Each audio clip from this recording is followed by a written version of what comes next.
period of 1815 through 1860 was one of the most important transitional times in all of naval history. It saw the end of major warships built of wood, a material that had been the primary component of ships for millennia. It also saw the end, at least for the time being, of battle tactics that had remained roughly the same for over 200 years, along with a ship design that was essentially about the same age. Finally, it would also mark the beginning of the end for wind power, the primary propulsion for ocean-going warships, since ocean-going warships were a thing. In just under a single lifetime, warships went through 6 massive developmental stages, resulting in ships that had been launched as brand new becoming obsolete before their new lieutenants had even reached captain, as compared to the period immediately before, where a 50-year-old ship kept in good condition was perfectly good as the flagship of a major fleet. These steps can broadly be defined as the following.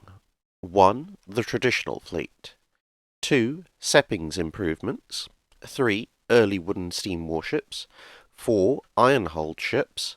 5. The developed wooden steam warships. And 6. Ironclads.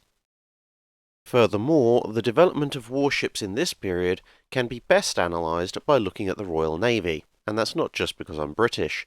It's simply because it was the single largest and most coherent naval power of the period, similar to how looking at warship development in the 1st century would be best served looking at the Romans. Almost all other navies were either rebuilding from the Napoleonic Wars or had limited financial and technological resources, and so would advance in stops and starts, with many simply copying whatever the British were doing. Of course, various nations would invent interesting technologies or methods of construction, but these tended to either fade away over time or else be incorporated into British methods.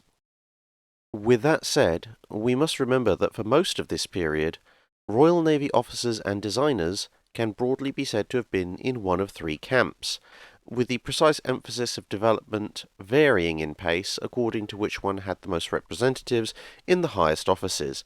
The Royal Navy was far from united on the pace and development of technology. For the sake of simplicity, I shall categorise them as the following. Group 1 are the ultra-modernists. They saw the main threat to the British fleet as new wonder weapons being developed, with the rise of mass industry allowing for rapid development and deployment of these devices. They knew that the Channel and the North Sea weren't exactly that wide, and they feared that the sudden deployment of a fleet of ships carrying some new gun or protection system would allow hordes of unwashed foreigners to land on English shores. Periodic invasion scares being weirdly common during the British Empire's heyday. Their counter to this was to advocate for the Royal Navy to adopt every new killer technology as fast as humanly possible to stay on the cutting edge of developments. Group 2 are the arch-traditionalists, pretty much the exact opposite of the ultramodernists. They saw the Royal Navy was already the most dominant with its existing fleet, and feared that risking obsoleting the entire fleet for something new and untested might not work, or might fail in British hands and then be made to work elsewhere, thus resetting the clock on a lead that they'd spent the best part of the last couple of centuries trying to build. They therefore generally advocated staying with tried and tested methods, and would only accept a new technology when every possible nitpicky detail had been worked out. Group 3, which I term the developmental group, they sat somewhere in the middle. They wanted to keep the Royal Navy up to date, but also didn't see the point in wasting money chasing dead ends. They advocated an approach of using Royal Navy assets and officers to investigate and test new technologies, refine them, and then see if various individual developments could be combined into a better whole. The idea being to let foreign countries and small-scale tests make all the mistakes and the one-off new things, then leverage the British industrial advantage to mass-produce a much better product once others started trying to use a particular invention to their own advantage. It's incredibly easy to portray the Royal Navy of this period pretty much as you want, simply by focusing on one or the other faction. People who want to show it as a backwards institution can make a big deal about an arch-traditionalist admiral whining about how his beautiful white sails would be smudged by all the dirty smokestacks, whilst those who want to show it at the leading edge of technology can look at the magpie-like addiction of the ultramodernists to grab anything shiny and new they could possibly get their hands on. And the sarcastic can of course look at the developmental group approach and comment that the Royal Navy had spent the last couple of centuries using the French Navy as their unpaid fleet reserve, so what else was new if they were stealing technology as well as whole warships? So, bearing all that in mind, let's look at warship development for the first half of the 1800s. We'll check in periodically with HMS Blenheim, as this ship's career reflects a number of these significant changes quite well. We start our story in 1815. The Royal Navy is downsizing at the end of the Napoleonic Wars, with about 200 ships of the line and anything from 800 to 1,000 major warships of some description in commission. It's got something of an embarrassment of riches when it comes to ships, and can afford to be extremely picky about which ships it chooses to take forward. Worn-out ships, prizes with weird performance characteristics, emergency war builds, and the like can all go. Only the newest, best-performing and most powerful ships will be retained. For several decades hence, surplus British warships will fill almost every function in coastal areas, from prisons to accommodations, to schools, to storage facilities, targets, offices, and construction hulks. Even the HMS Victory is nearly broken up in this period, its half-century of service and battle damage making it look relatively unattractive compared to the brand new 120-gun first rates of the Caledonia class, which are themselves based on Victory's lines. Only public interest preserves the ship through this period. The prize that was formerly USS President, which has deteriorated over the past few years, is actually broken up, although the chance to troll the USA is seen as a worthy and noble goal, and an exact copy is made, named HMS President, and mostly assigned to the squadrons based in the Caribbean or Canada, where it can frequently patrol up and down the American coast as a reminder of something. The American reply, of course, is to occasionally have the USS Macedonian patrol the same areas, presumably with much pointing and jeering on both sides. Anyway, it's at this point that we first meet HMS Blenheim. She is one of the Vengeur class, a large group of about 40 third rates armed with 74 guns, that was somewhat based on a captured French ship, hence the class name. She's a good solid ship and becomes one of the workhorses of the battle fleet, reflecting the various minor improvements made to ships during the past few decades of near-constant conflict. She's built in the traditional style, with size limited by the fact that wooden ships beyond a certain length work themselves to pieces far too quickly for anyone's liking. Ships in this period are basically outgrowths of the Napoleonic Wars, very recognisable to officers who started the war, but just slightly better. They're better built, slightly faster, slightly more heavily armed, etc., etc. However, change is afoot. 10 years earlier, shipwright Robert Seppings had demonstrated diagonal bracing using short timbers on the 74-gun HMS Kent. This meant that the ship's hull frames could now be effectively a series of triangles, a fairly strong shape, as opposed to the previous rectangular forms which were so vulnerable to working out of shape at sea. 2 years ago, in 1813, he had been appointed Surveyor of the Navy, and was now introducing this method and a host of other innovations. The use of iron straps and fixings to further increase a ship's hull stiffness, along with a rounded bow and a circular stern. These were much stronger, and both increased the strength of the ship as a whole, and in particular meant that the old weakness of raking a sail warship was largely removed, the old open structures that were so vulnerable to gunfire being replaced with timbers that were just as strong as the sides of the ships.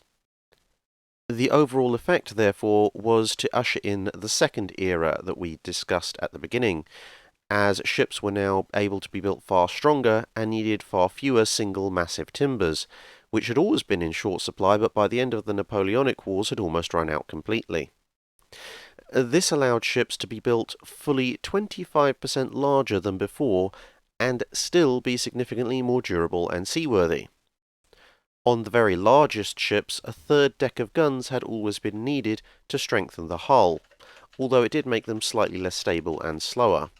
Now it was possible to make a ship that was just as long, or even longer, with a lower profile two-deck design that could carry almost as many guns in a much more comfortable layout. This would all culminate in the construction of HMS Rodney in 1827. She was a 90-gun two-decker, about the same dimensions for length and beam as a Caledonia-class first-rate. But in the finest traditions of the developmental group, she was built as a response to the new American and French ships of the line. She was large enough, strong enough, and stable enough to carry a full 32-pounder battery across all gun decks.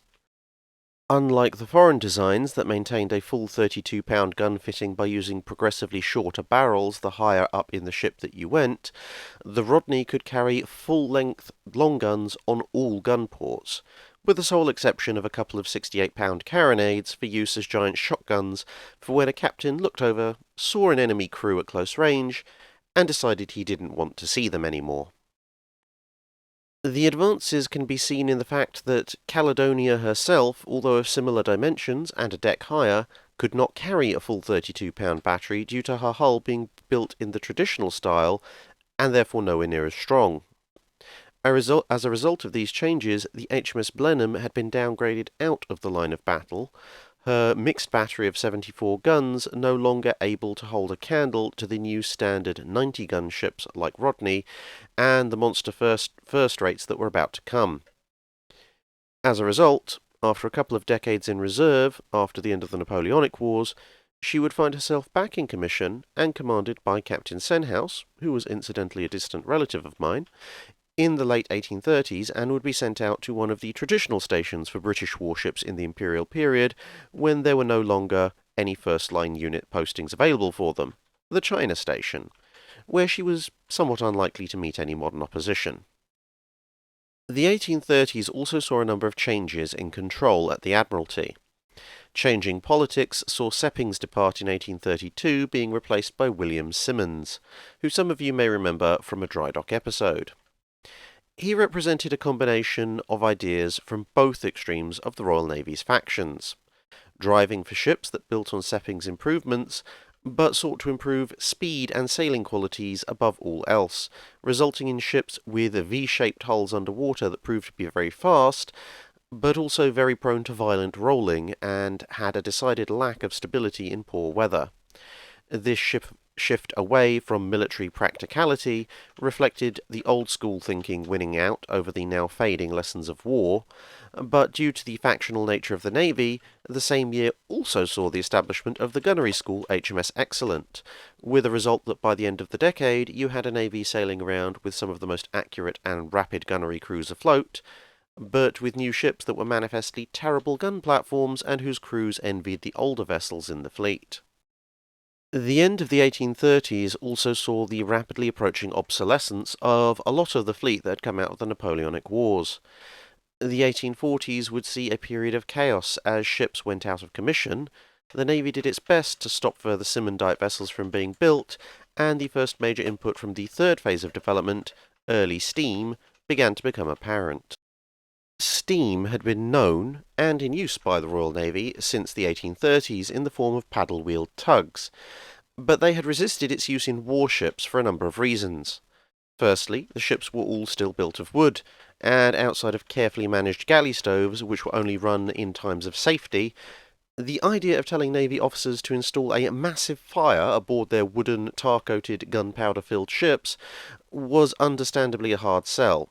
They'd spent centuries trying to keep fire and warships as far apart as possible, and now they were being told they might have to sail into battle with a massive furnace live aboard a ship without the enemy firing a shot.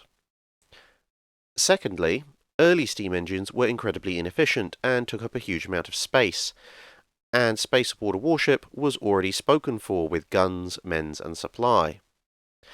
This was before the need to also carry fuel for the furnace was taken into account, and compounded by the fact that no realistic amount of fuel would get you very far thanks to the aforementioned inefficiency. So you'd still need sails to go anywhere beyond the coast. Thirdly, paddle wheels took up a huge amount of broadside space, which was exactly where the guns needed to go.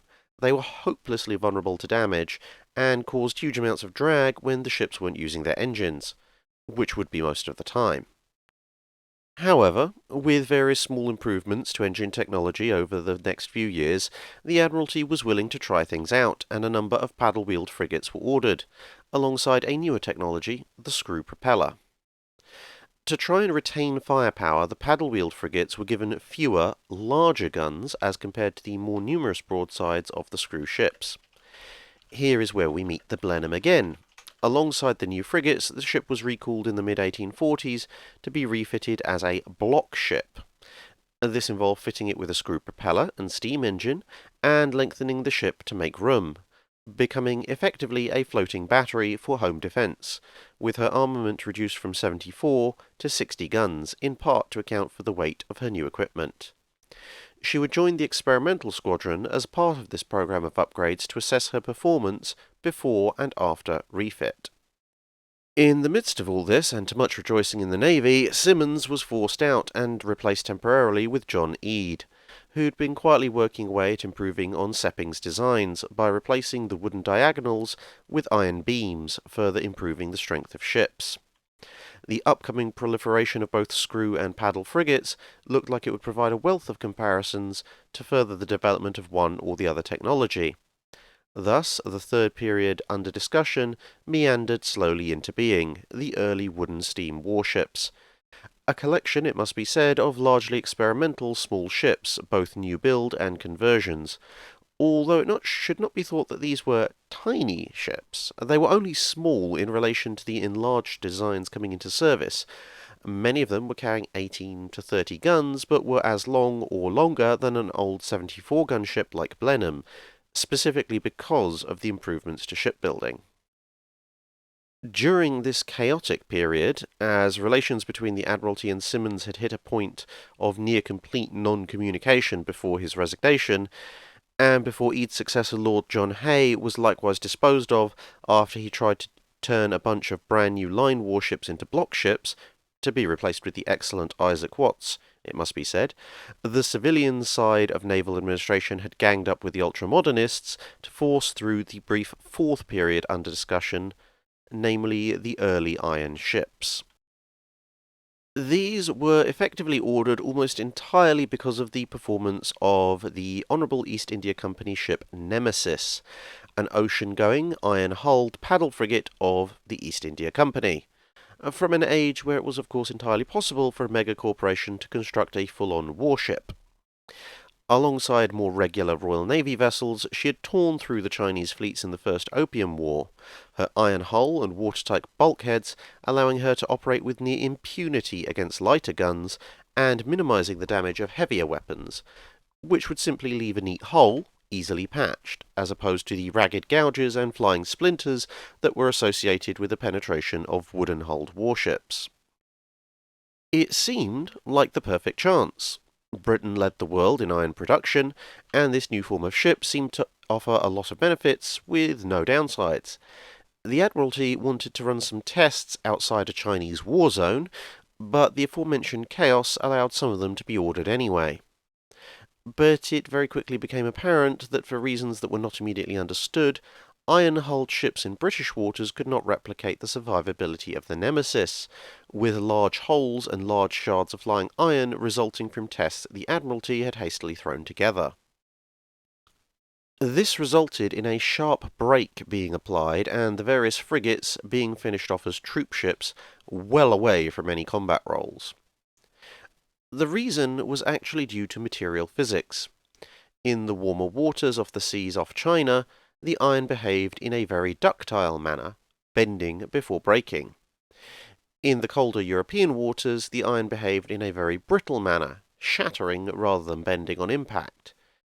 This was because the iron produced at the time underwent what was called the ductile to brittle transition at a temperature range that was just about between the two, a problem that keeps cropping up in naval structural steel down to this day when it isn't made properly. Simply put, iron and steel, along with most other metals, undergo this change in behaviour due to their internal crystalline structure at different temperatures depending on their composition. And to exaggerate the point somewhat, at the lower side of this temperature band, the ductile side, they would behave like a sheet of cardboard would if you shoot it with a rifle. On the higher side, the brittle side, it acts more like a sheet of glass when you shoot it with a rifle. This issue would go on to play a role in 20th century battleship armour, but that's for another video. This all brought a rather sudden halt to the first attempt to get iron ships into the Navy, but whilst all that had been going on, the engines designated for those vessels had been taken out and installed in more conventional ships, resulting in a period of extensive testing and possibly a slightly rigged competition between HMS Alecto and HMS Rattler, which proved what many had already concluded, which was that the screw was much better than the paddle for a steamship. This was followed by an extensive competition between different screw types to find the best version, which resulted in the overlapping third and fourth periods ending with the start of the 1850s and the beginning of the fifth period, the fully developed wooden steam battle fleet. However, coming up on the left field, it was the French who took the limelight for this particular innovation, with their own innovative designer, Henri Depuis Dulhomme, and feel free to crucify me in the comments, French speakers, getting a 90-gun purpose-built screw-propelled steam battleship ordered in 1847 and launched in 1850. The ship had, in typical French fashion, undergone 3 separate name changes before it finally emerged as the Napoleon. Whilst the Royal Navy had been experimenting and arguing with itself, a period of Anglo-French tension had spurred the French Navy to go with Dulhomme's radical new proposal.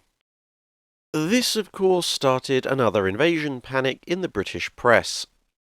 But the Admiralty was waiting on results from our old friend the Blenheim, which, if you recall, had been lengthened at the same time as its conversion into a block ship, reflecting new understandings of hydrodynamics, and she was being compared with some of her sister ships that had undergone the same conversion, but without the hull alterations.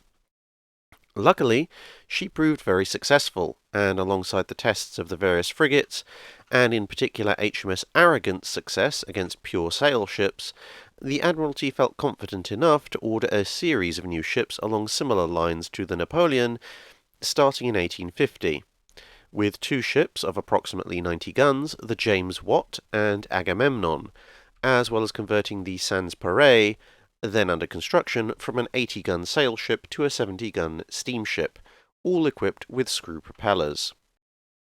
Thanks to the speed of British yards, Sans Pareil commissioned only 6 months after Napoleon, in November 1852, followed by Agamemnon and then James Watt.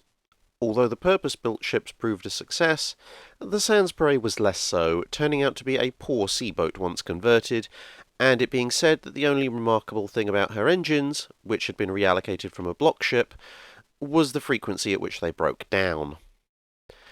With the lessons, good and bad, learned from these ships, the Admiralty, at this point mostly in the hands of the developmental group, set about leveraging their industrial advantage to the maximum. Whilst Agamemnon was a good match for Napoleon, the next ship, which surely must have been named to allow the Royal Navy to keep up its high tradition of trolling its rivals, was called St. Jean d'Arc, and was to be a 101-gun vessel. This effort was taken still further with a large, 3-decked, 121-gun ship, the HMS Windsor Castle, which was still under construction, being altered on the stocks by means of inserting 2 additional hull sections to turn it into a 131-gun screw-driven steam battleship of immense proportions, although since her launch coincided with the death of the Duke of Wellington, she would be renamed HMS Duke of Wellington for her active service career.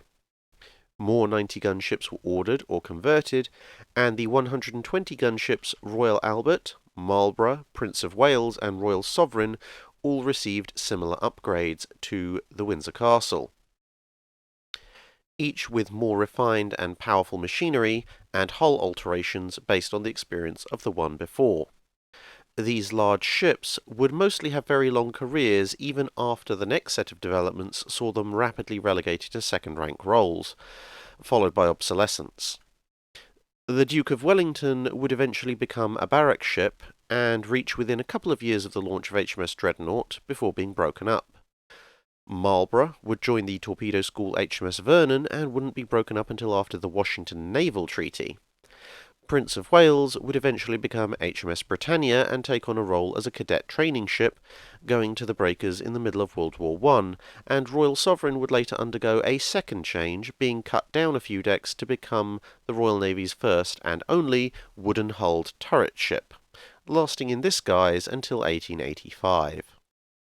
The French efforts having reset the clock on modern battleships, both nations strove to keep up the momentum, with a variety of 80, 90, 100 and 110 to 120 gunships flying down the slipways and out of the refit yards over the next few years, with practically every wave having newer, better and more powerful machinery and guns. The great irony of it all was that this crash-building program on both sides radically modernised both the Royal and French navies in preparation for an expected titanic clash between them, but would actually result in a very different outcome, as a few years later in 1854 Russia made inroads on the Ottoman Empire, and both Britain and France found themselves unexpected allies against Russian ambitions. Thus, the massed guns and fleets of the two largest and most modern navies on the planet were suddenly turned against the Russian navy, which had precisely one steam battleship, the 74-gun Vyborg. And this ship was supposed to lead the Russians' sail forces against a combined offensive of 19 steam-powered battleships, including the Leviathan Duke of Wellington and its slightly smaller French opposite number Montebello, backed up by dozens more conventional sail battleships and a wide variety of sail and steam frigates, with many more steam battleships currently under construction. For the Russian sailors, the phrase, "and then it got worse," so common in Russian history, was definitely in full effect. It should come as a surprise to exactly nobody to find that the Blenheim was gamely sailing along with the Baltic Fleet, a veteran of the Napoleonic Wars rebuilt for a new conflict. Rather sensibly, the Russian fleet decided that dying in a fire was not something they especially desired, and point-blank refused to engage the combined fleets, leaving the Franco-British forces with little to do but shoot up Russian forts, which they did to some considerable effect, the steamships comfortably using their engines to sail in, engage, and then leave at will, in contrast to their sail-powered cousins who had to rely on steam frigates to tow them in and out of position. Seppings and Eade's innovations proved their worth, with Agamemnon sustaining no less than 214 hits in a single engagement against Fort Constantine, but sailing away basically fully operational with only 4 dead and 23 wounded to show for it. However, two other things became apparent in this conflict. Firstly, the sheer number of guns on some of the larger ships was less useful than expected compared to fewer larger guns which were carried on some other ships.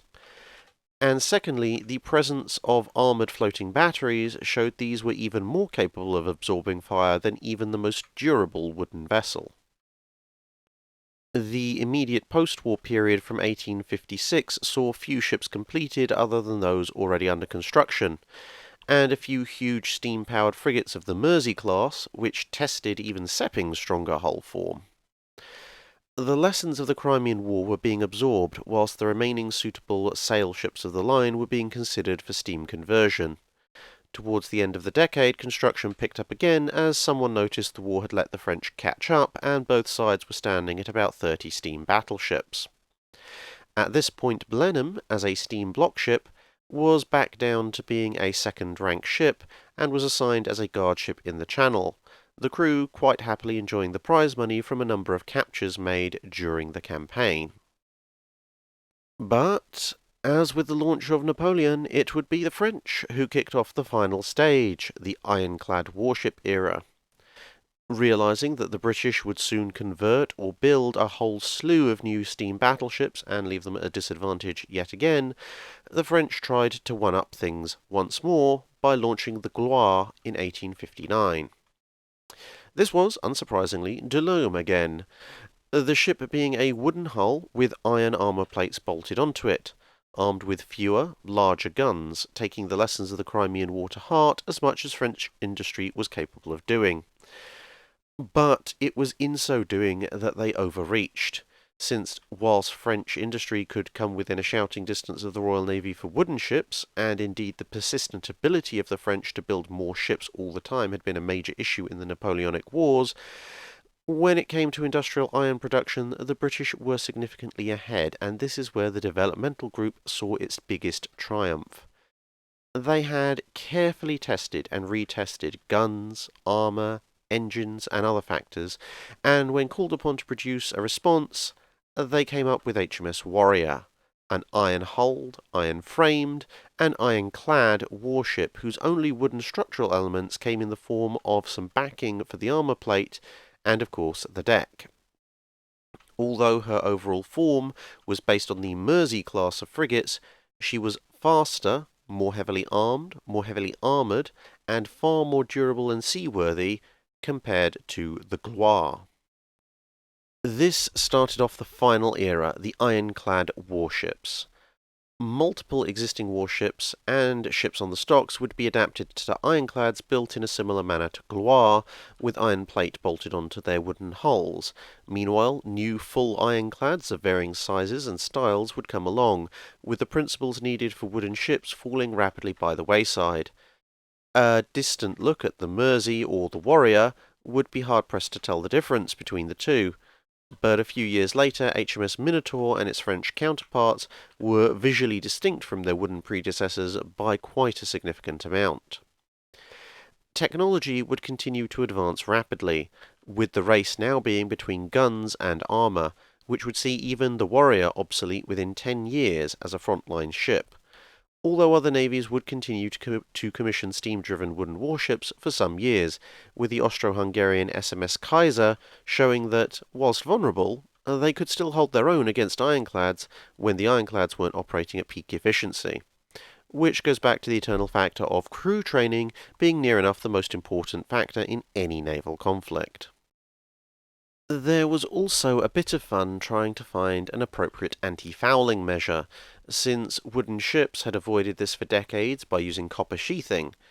But sheathing an iron ship in copper in the presence of salt water sets up a massive galvanic circuit, which basically erodes away your iron ship very, very quickly. Eventually, a combination of toxic paints, various experimental non-galvanic metals, and the use of sacrificial zinc blocks would alleviate the problem, but not before a few embarrassing incidents and some even more hilarious solutions, including one proposal to coat iron ships with a sacrificial wooden outer layer. But the era of ironclad development is the subject for another time, and as the sun sets on the era of wooden warships, we find our faithful guide through this period, HMS Blenheim, serving out its last years in Portsmouth, Pembroke, and Milford Haven as a coastal guard ship, finally broken up in 1865, having seen the Royal Navy develop through all 6 stages, from a Napoleonic fleet, of which she was a part, through the steam-powered force to ironclads, a final step which she couldn't quite reach. And with that, we leave the development of warships from sail to iron, to return at some point in the future to take us forward to the pre-dreadnought era. That's it for this video. Thanks for watching. If you have a comment or suggestion for a ship to review, let us know in the comments below. Don't forget to comment on the pinned post for dry dock questions.